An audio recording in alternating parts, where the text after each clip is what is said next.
Maka mereka mengatakan pada Imam Mahdi, "Ifsad yadaka anta al-Mahdi alladhi ba'asallahu mujaddidan li hadd ad-din fi akhir zaman nusratan min Allah li hadhihi al-ummah."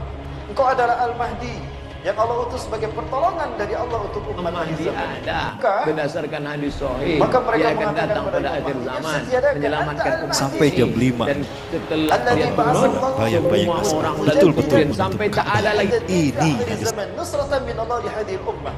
Engkau adalah Al-Mahdi yang Allah utus sebagai pertolongan dari Allah untuk umat akhir zaman ini.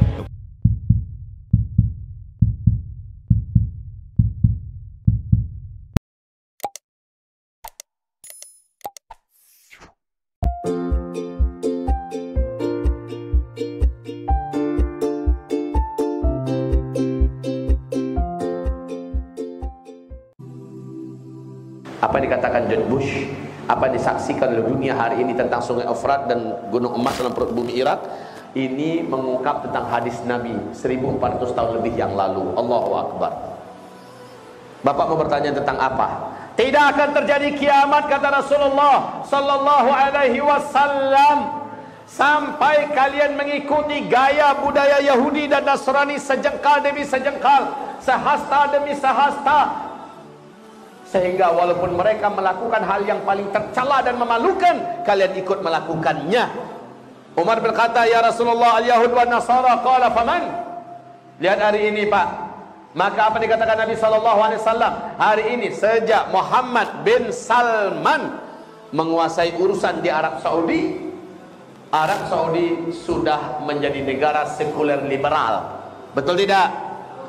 Ratusan bioskop diresmikan di Arab Saudi, kafe-kafe, diskotik-diskotik, klub-klub malam, dan yang paling kontras adalah konser-konser musik raksasa di kota-kota besar mereka lakukan dengan menghadirkan penyanyi-penyanyi dalam dan luar negeri berlenggak-lenggok bergaya-gaya sambil tos-tosan meminum khamar. Wanita-wanitanya masuk bercadar, sampai di dalam mereka lepaskan cadarnya, pakai baju you can see, menari-nari seperti orang kesurupan. Ini yang terjadi hari ini, wahai hamba-hamba Allah. Maka tidak akan terjadi kiamat sampai kamu menyaksikan peristiwa demikian. Apa yang mau kita bantahkan tentang ini? Tidak ada. Maka seharusnya yang harus kita lakukan hari ini adalah apa yang mesti kita benahi pada diri kita. Sementara ujian kita semakin berat dan semakin besar. Bapak, Ibu, silakan mau tanya masalah apa saja. Saya jawab berkaitan dengan akhir zaman. Saya jawab. Saya sampaikan fakta-faktanya. Sekarang Raja Salman, orang terkuat yang selama ini membentengi dan melindungi Raja Salman adalah Mayor Jenderal Abdul Aziz Al-Fakhar. Baru saja dibunuh tanggal 28 Oktober kemarin. September, 28 September kemarin, hari Sabtu, Pak. Dia dipanggil, diundang oleh kawannya datang, terjadi pertengkaran, lalu baku tembak dan meninggallah beliau. Bapak tahu, orang ini, Majen Abdul Aziz Al-Fakhar ini adalah orang yang terkuat. James Bond-nya abad 20. Paling pintar, paling jenius, paling loyal dengan keluarga kerajaan.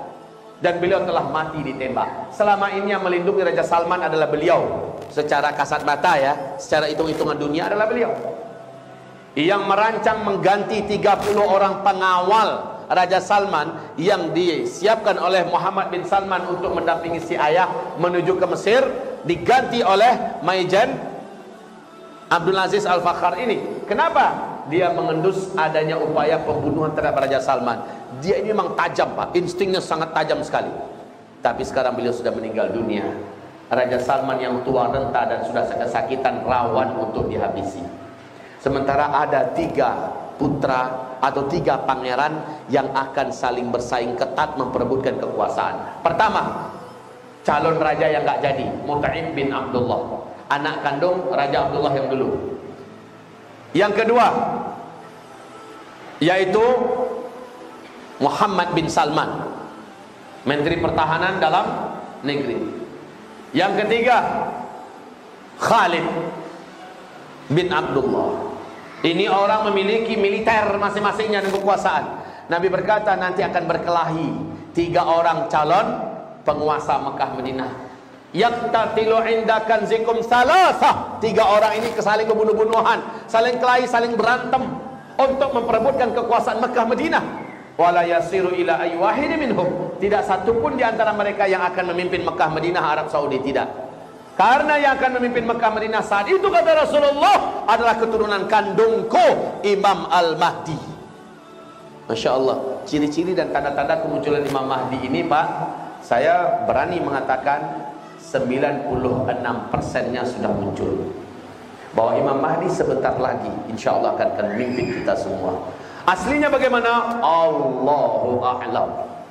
Kenyataannya nanti bagaimana? Allahu a'lam. Yang saya mampu hanya menjelaskan tanda-tanda kemunculan Imam Al-Mahdi. Dialah yang akan mempersatukan umat ini kembali di akhir zaman. Perpecahan-perpecahan yang terjadi di tubuh gerakan-gerakan Islam manapun, ini bahagian dari tanda-tanda akhir zaman. Memang tidak bisa dielakkan, tidak akan bisa dielakkan. Yang penting jangan sampai perpecahan menjadikan kita saling bunuh-bunuhan. Jangan sampai perpecahan menjadikan kita saling benci-membenci, kutuk-mengutuk, jatuh-menjatuhkan. Ibarat Allah yang kami muliakan, Al-Mahdi lah yang akan mempersatukan mereka semua kembali.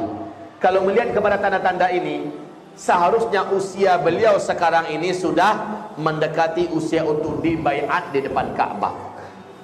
Salju sudah turun di Arab, Arab sudah kacau, ya. Kemudian pertengkaran dan perseteruan di tubuh keluarga kerajaan hari ini tidak bisa ditutup-tutupi. Kita hanya tinggal menunggu besok ini Raja Salman meninggalnya, apakah dengan cara dibunuh atau cara normal. Perhatikan itu. Yang kedua, terjadi tidak gempa-gempa di Arab Saudi dan sekitarnya. Yang ketiga, apakah jamaah haji dan umroh terhalang nggak untuk melaksanakan ibadah ke tanah suci? Sebab kalau sudah terjadi pertengkaran di tubuh keluarga kerajaan, keamanan dijamin tidak akan bisa lagi ditanggung. Maka airport pasti ditutup untuk orang-orang dari luar yang ingin umroh dan haji. Rasulullah berkata di akhir zaman nanti ada tahun di mana umatku terhalang melaksanakan ibadah haji dan umroh. Yang Nabi maksud adalah ketika terjadi perkelahian di antara tubuh anggota keluarga kerajaan demi perebutan kekuasaan. Nah, kata Rasulullah, yang akan memimpin kembali adalah Al-Mahdi dari keturunan kandungku, kata Rasulullah sallallahu alaihi wasallam. Ibarat Allah yang kami muliakan, apabila kita melihat semua ini, semuanya sudah terjadi. Tinggal menunggu ada sosok orang beriman yang sangat berpengaruh bagi dunia Islam dibunuh. Saya tidak tahu siapa orang ini kira-kira. Seluruh dunia mencintai sosok ini. Sosok ini berjasa besar bagi Islam dan kaum muslimin. Kematiannya dengan cara dibunuh. Kematiannya dengan cara dibunuh menyebabkan marah orang-orang beriman satu bumi. Marah para malaikat. Seluruh malaikat di langit marah dengan kematian orang yang berjiwa mulia itu. Hadis ini sahih. Nafsud zakiyah, kata Rasulullah. Saya tak tahu orang ini siapa, tapi kata Rasulullah, setelah dibunuhnya dia, maka orang-orang digemparkan dengan berita Al-Mahdi sudah dibayat di depan Ka'bah. Manusia yang beriman pun berbondong-bondong untuk berbayat dengan Imam Mahdi. Nah, siapa orang yang ini? Allahu a'lam. Hanya sedikit gambaran dari saya yang bodoh dan lemah ini. Yang pertama yang saya lihat ya, standarnya internasional dan dia dicintai oleh orang beriman. Yang pertama, Zakir Naik. Oleh pemerintahan India, dia ditarget untuk dibunuh. Alhamdulillah, Perdana Menteri Malaysia pasang badan untuk melindungi beliau. Kalau sebab Najib yang menang kemarin, maka diserahkanlah Zakir Naik ke tangan India. Yang kedua, yang punya peluang untuk dibunuh juga, Presiden Persatuan Ulama seluruh dunia, Profesor Dr. Yusuf Al-Qaradawi. Oleh Sisi dituntut agar dia bisa ditangkap hidup atau mati. Siapa yang bisa membunuh Al-Qaradawi, maka diberi sekian miliar. Sementara Al-Qaradawi termasuk di antara penggerak dan pemersatu ulama seluruh dunia. Apakah ini orangnya? Allahu a'lam. Yang ketiga yang punya kans untuk dibunuh karena dia punya pengaruh besar bagi Islam. Yang ketiga adalah Recep Tayyip Erdogan, Presiden Turki hari ini. Keberadaan beliau juga sangat menggerahkan bagi PBB. Amerika sampai jengah dengannya. Yahudi Israel ketar-ketir dengan sepak terjangnya, dan beliau tidak ragu-ragu untuk berbuat dan bertindak demi kemuliaan Islam dan kaum muslimin. Beliau ditarget. Apakah beliau orang yang akan dibunuh? Allahu a'lam.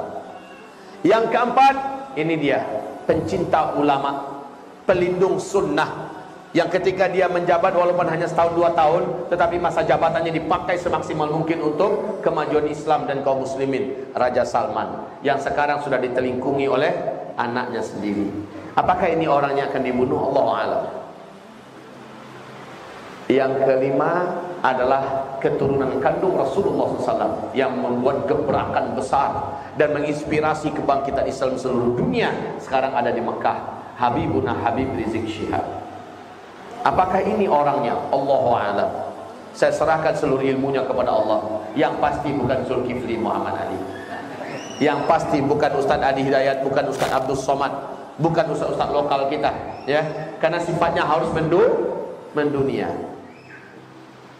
Dan untuk orang-orang yang saya sebut tadi itu, ini adalah yang saya kenal. Mungkin Ustadz kita, Ustadz Jultisad Bakhtiar lebih kenal lagi siapa yang lebih luas dan pengetahuannya, pengaruhnya bagi dunia Islam dahsyat. Allahu a'lam. Baik, ini yang kita lihat sekarang. Wahai hamba-hamba Allah yang kami muliakan, melihat tanda-tanda ini semua, apa kata Rasulullah? Jika itu terjadi, maka sesungguhnya kata Rasulullah sallallahu alaihi wasallam, ada satu hal yang perlu saya sampaikan. Ini asarnya, bahwa kemunculan lelaki yang akan memimpin umat ini di akhir zaman dari keturunan kandungku di akhir zaman itu Al-Mahdi, kelahirannya ditandai dengan terjadinya 2 kali gerhana dalam 1 bulan Ramadan. Tahun 1981 di Jazirah Arabia terjadi 2 kali gerhana 1 bulan Ramadan di Jazirah Arabia. Sementara Rasul berkata Al-Mahdi nanti dibaiat di depan Ka'bah di usia 40 tahun. 40 tahun. Tentu saja itu hitungannya hijriah menurut Rasulullah, ya. Hitungan Islam. 1981 sudah terjadi 2 kali gerhana dalam 1 bulan Ramadan. 1982 terjadi lagi 2 kali gerhana dalam 1 bulan Ramadan di Jazirah Arabia.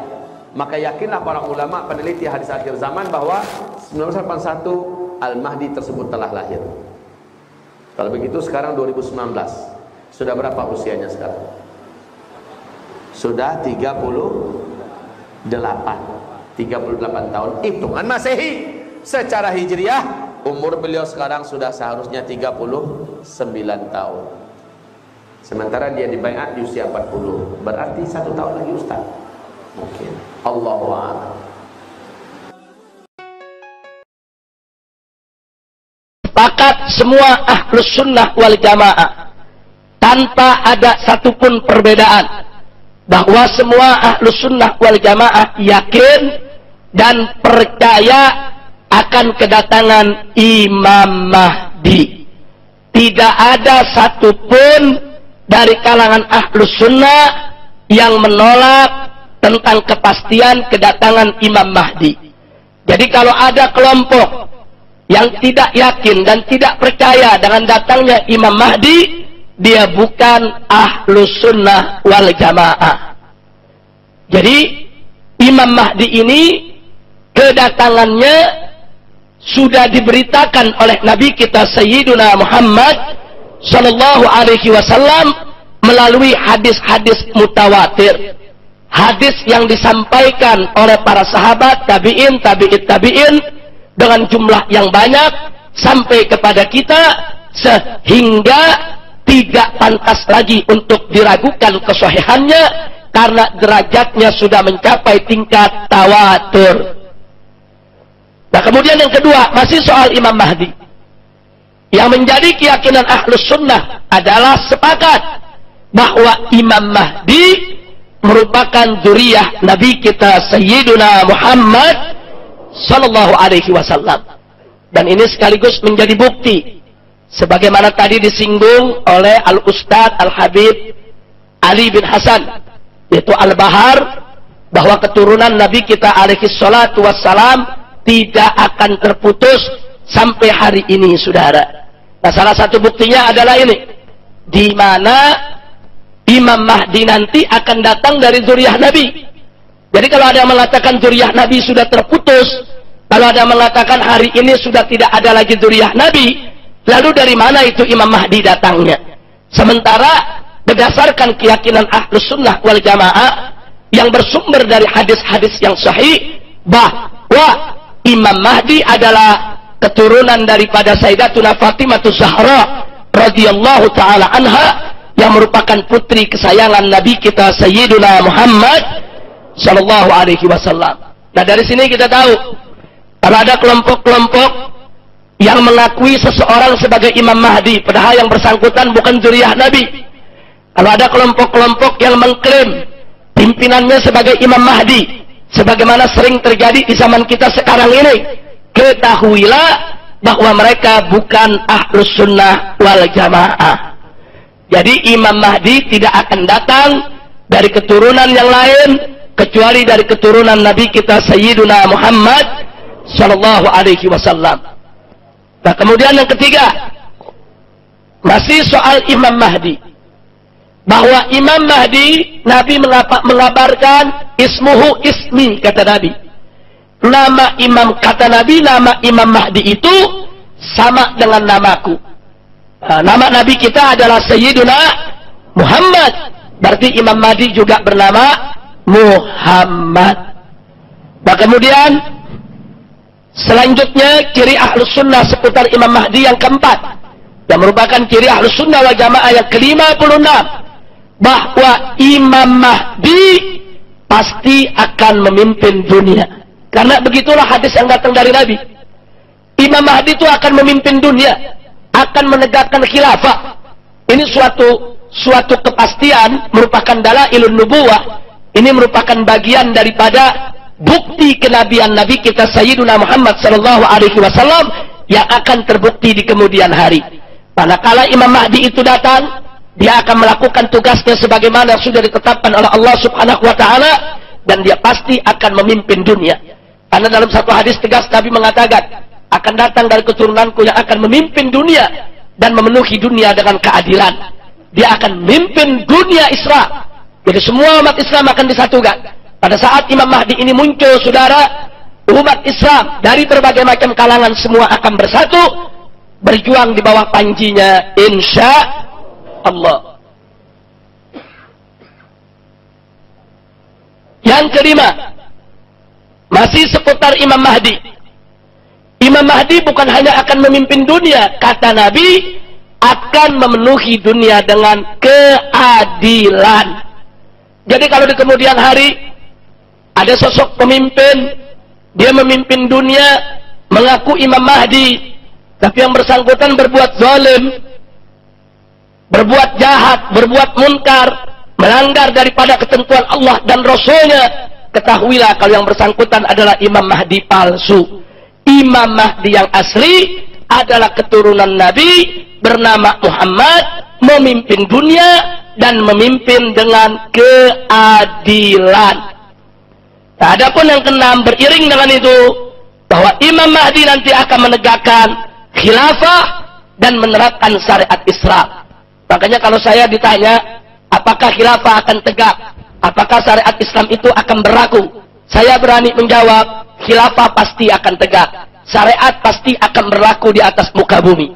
Loh, kenapa saya berani katakan pasti? Karena yang ngabarkan Nabi.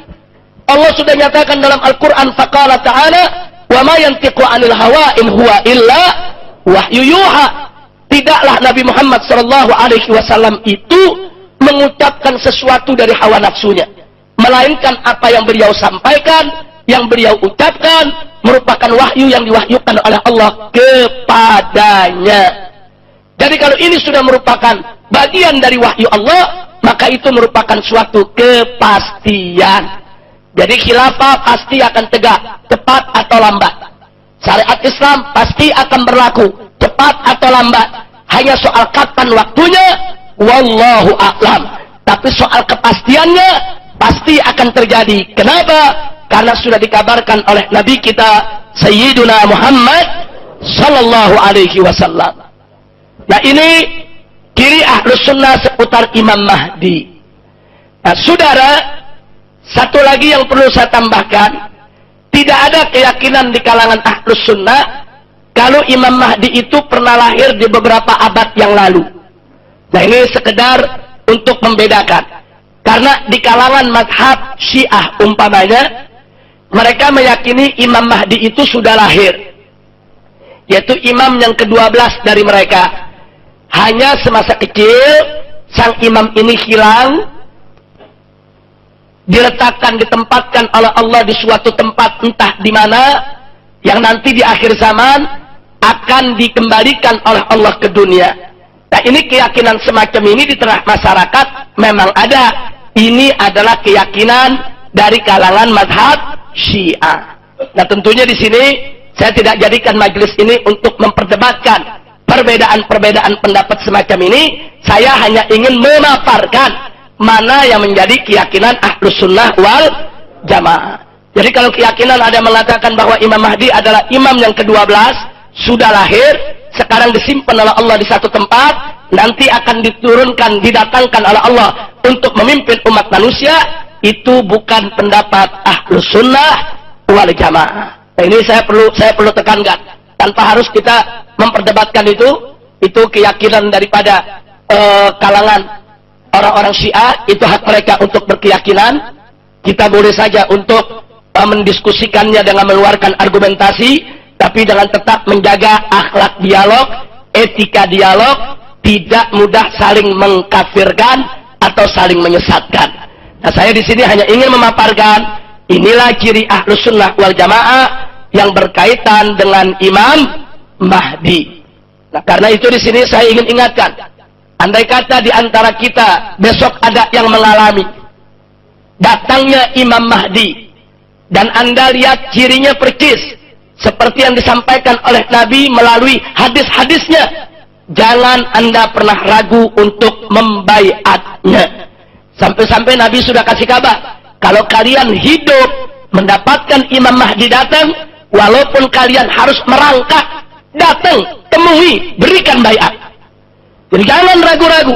Kalau suatu zaman entah kita yang mengalami, anak kita atau cucu kita, berikan amanat kepada mereka. Kalau kau suatu saat bertemu dengan Imam Mahdi sesuai dengan ciri yang sudah disampaikan oleh Nabi, dari segi namanya, dari segi keadilannya, dari segi keturunannya, dari segi kepemimpinannya, dan ciri-ciri yang lainnya, walaupun harus merangkak, temui, berikan baiat. Kalau ingin selamat dunia akhirat, berikan baiat kepada Imam Mahdi, karena dialah imam terakhir yang diutus oleh Allah Subhanahu wa Ta'ala untuk memimpin umat manusia. Jadi mereka yang tidak mau memberikan baiatnya, yang tidak mau memberikan sumpah setianya, yang tidak mau ikut kepada Imam Mahdi, berarti mereka tidak ikut kepada ajaran Nabi kita Sayyiduna Muhammad Sallallahu Alaihi Wasallam. Ini yang perlu saya sampaikan, saudara.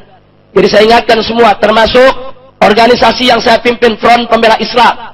Ini hanya sekian banyak, ini hanya setetes dari sekian banyak jalan untuk mencoba membuka jalan bagi kedatangan Imam Mahdi yang kita cintai, saudara. Artinya, kalau Imam Mahdi sudah datang, tidak ada organisasi, tidak ada mazhab, tidak ada firaq, semuanya harus ikut kepada Imam Mahdi, saudara. Tidak ada FPI, tidak ada NU, tidak ada Muhammadiyah. Kalau Imam Mahdi sudah datang, berikan loyalitas kita kepada sang imam, bukan kepada organisasi, bukan kepada kelompok, bukan hanya kepada guru kita saja. Tidak, berikan totalitas, sumpah setia dan kesetiaan kita kepada Imam Mahdi yang sudah diberitakan oleh Nabi kita Sayyiduna Muhammad Sallallahu Alaihi Wasallam. Tapi hati-hati, di zaman sekarang banyak orang ngaku-ngaku Imam Mahdi, saudara. Jangankan yang bukan turunan Nabi, yang turunan Nabi saja nggak bisa seenaknya ngaku Imam Mahdi, saudara. Sekarang kadang-kadang yang keturunan yang nggak jelas ngaku Imam Mahdi. Nah, ini lebih kacau lagi, saudara. Jangan, saudara. Imam Mahdi punya ciri, ada ciri-cirinya. Silakan Anda baca, banyak sekali di kalangan Ahlus Sunnah wal Jamaah kitab-kitab yang khusus bicara tentang Imam Mahdi. Insya Allah nanti di majelis kita, sekali waktu kita bicara khusus Imam Mahdi, kita buka cirinya satu persatu. Ada puluhan ciri, saudara. Jadi dari ciri itu kita tahu, kalau sang imam ini datang, kita bisa lihat, oh cirinya begini gak? Cirinya begini gak? Cirinya begini gak? Kalau cocok, dia Imam Mahdi. Kalau tidak cocok, dia bukan Imam Mahdi. Jadi jangan sembarangan untuk mengakui seseorang sebagai Imam Mahdi tanpa dirujuk kepada hadis Nabi kita Sayyiduna Muhammad sallallahu alaihi wasallam. Karena Lia Eden sendiri ngaku Imam Mahdi. Belakangan ngaku sebagai Jibril, dia bilang yang jadi Imam Mahdi anaknya, saudara. Ini jadi kacau balau. Mudah-mudahan Allah selamatkan kita dari fitnah semacam itu. Amin ya rabbal.